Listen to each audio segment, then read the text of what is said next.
Olá pessoal, tudo bem? O meu nome é Felipe Cardoso, eu sou advogado, sou sócio fundador da Cardoso Advogados Associados e eu quero responder para você o que você deve fazer caso você esteja respondendo um processo de busca e apreensão de um veículo. Vamos ver?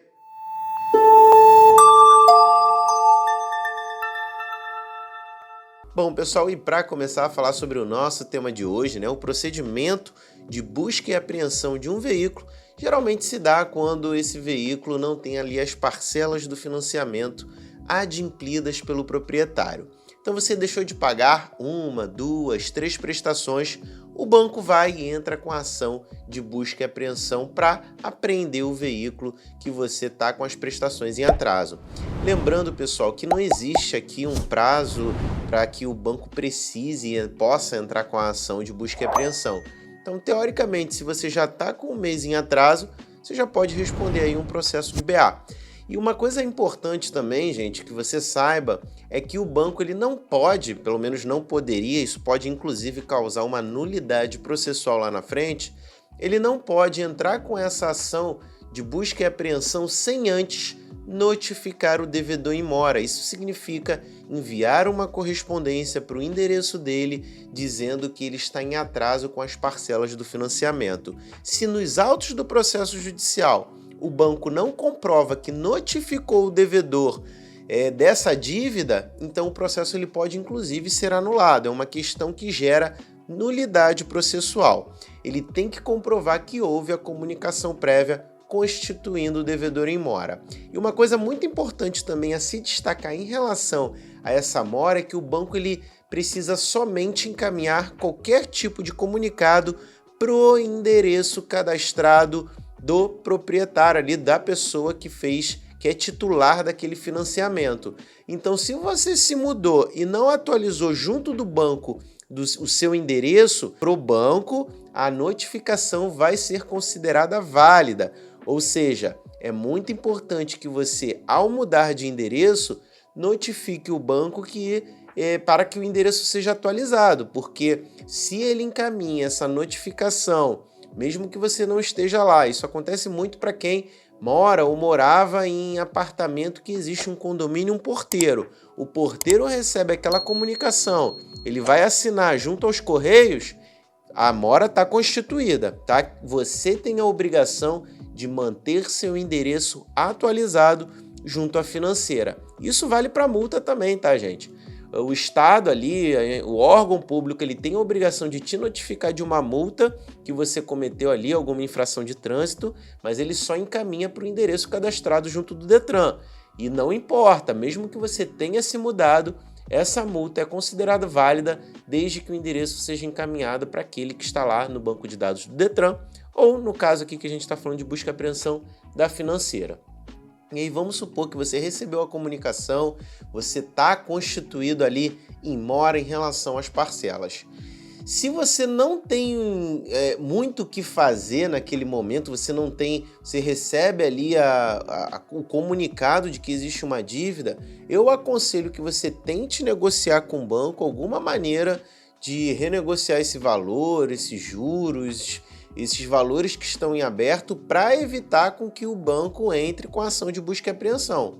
Você pode até buscar ali talvez uma revisão desse financiamento bancário, fazer uma análise da taxa de juros que foi aplicada, verificar se existe algum excesso, para justamente ingressar com uma ação como uma forma até mesmo de defesa dentro dessa dívida aí que está se constituindo. Para quê? Para você evitar um problema mais sério lá na frente, que é aquele que eu vou dizer exatamente agora.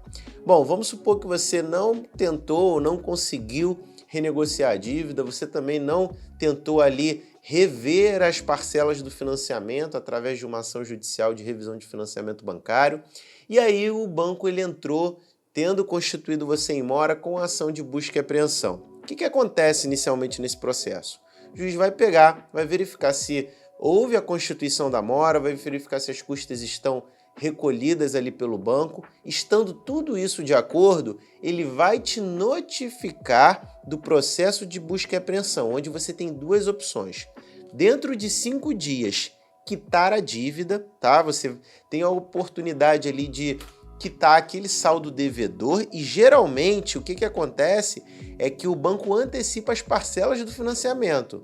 Então vamos supor que você está na metade do financiamento, você atrasou uma parcela, o banco entrou com a busca e apreensão, tudo legalmente do ponto de vista processual, as parcelas restantes vão ser cobradas ali naquela oportunidade.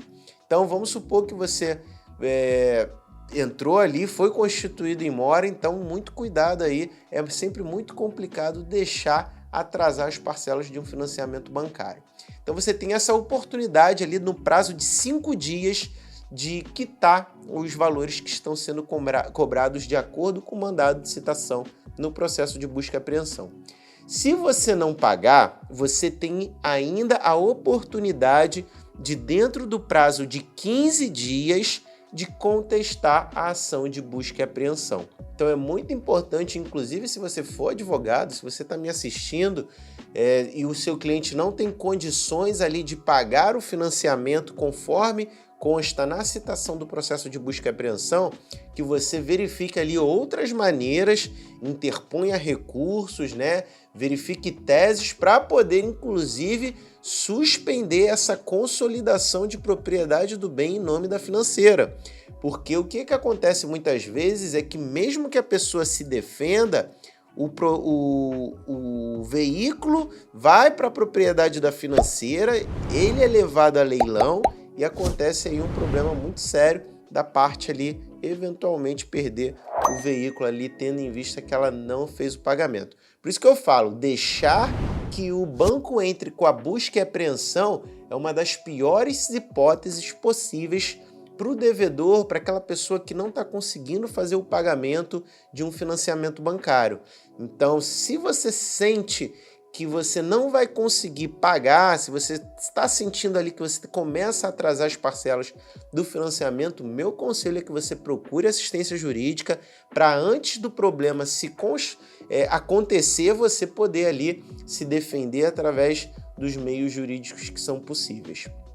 E aí, vamos supor que você simplesmente vai se defender no processo, o banco consolidou a propriedade do bem no nome dele, levou para leilão, aconteceu o leilão. O que acontece dentro desse procedimento? Existem duas hipóteses. Ou o leilão vai acontecer num valor acima da dívida que você tem ou menor. Se o veículo foi leiloado por um valor acima da dívida que você tem com o banco, vão ser debitados ali os valores das custas dos leiloeiros, as custas judiciais, todas as despesas inerentes. Sobrou um dinheiro do leilão desse veículo, esse dinheiro retorna para você, como proprietário ali do financiamento, como titular do financiamento. Vamos supor que, mesmo com o leilão do veículo, a dívida não foi quitada, teve ali o acréscimo com taxa de leiloeiro, então mesmo com a venda do veículo, não foi suficiente para pagar o saldo que você tinha com o banco. Ele pode continuar te cobrando através de execuções, através de cobrança desse saldo devedor que ficou aí.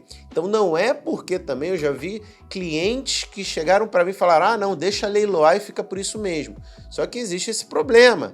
Se você tem o veículo leiloado e o valor desse leilão não é o suficiente para quitar a dívida que você tem com o banco, ele pode continuar te cobrando. Então você deixa de ter o veículo e você ainda vai ter ali a possibilidade de ter sua conta penhorada, de responder uma ação de cobrança. Então é muito importante, reitero aqui, se você está sentindo que vai ter dificuldades para pagar as parcelas de um financiamento bancário, procure um advogado o quanto antes. Em sede de defesa, o que você pode fazer dentro de um processo desse? Você pode verificar ali, pedir que seja analisada, inclusive, as parcelas do financiamento, verificar se existe excesso de cobrança, se o banco não está cobrando tarifas abusivas, se o banco não está se utilizando ali de cálculos que são suspeitos, de cálculos que são duvidosos e questionáveis, você pode pedir para submeter o contrato de financiamento bancário para uma perícia, a fim de se verificar ali se não existe o excesso na cobrança por parte do banco, que venha justificar, talvez aí até mesmo o indeferimento dessa busca e apreensão. Então, muito importante, procure um advogado. Se ficou alguma dúvida dentro do procedimento de busca e apreensão, diga aqui nos comentários, na medida do possível, eu vou responder todo mundo. Bom, pessoal, quero pedir para você se inscrever no canal, me acompanhar nas redes sociais, é uma satisfação compartilhar o conteúdo jurídico com vocês. Eu vou ficando por aqui, até a próxima, tchau, tchau!